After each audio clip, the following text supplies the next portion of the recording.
Thank you. So the bright part is kind of average. I think it's like dim. No, I'm joking.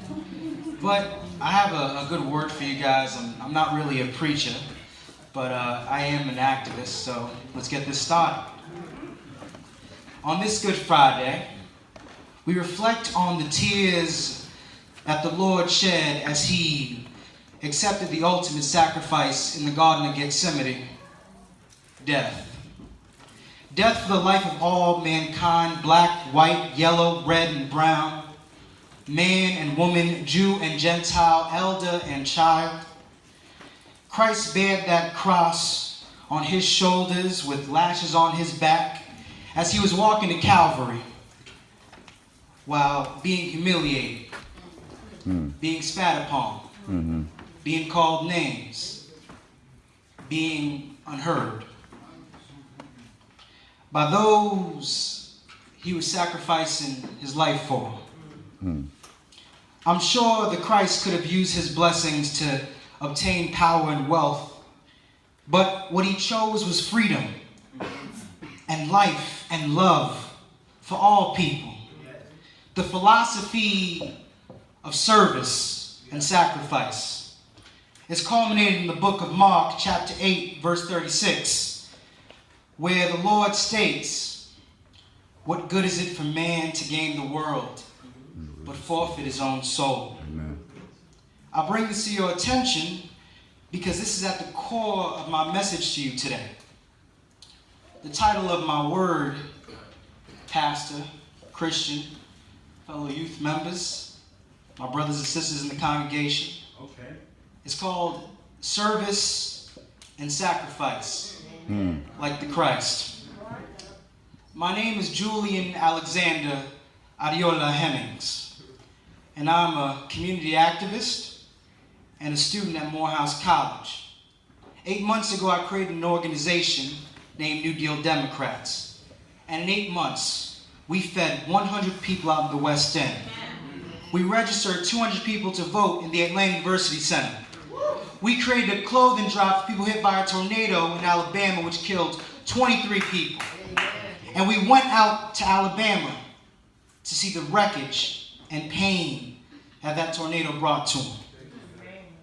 We also brought presidential candidates to our campus, namely Cory Booker and Kamala Harris, one of the two people of color running for office. Amen.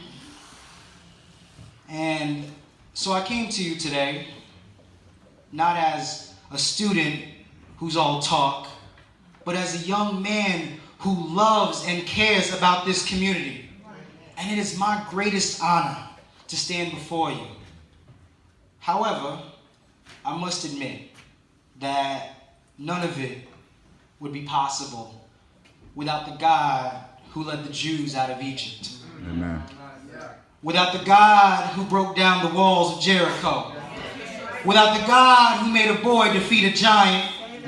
Without the God who rose his son on the third day.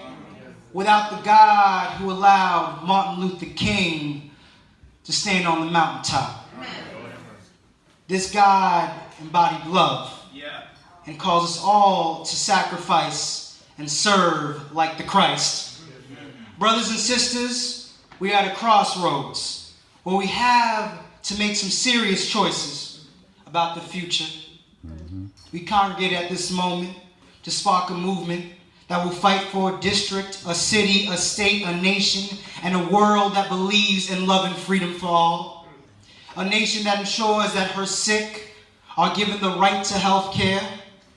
A nation, thank you, brother.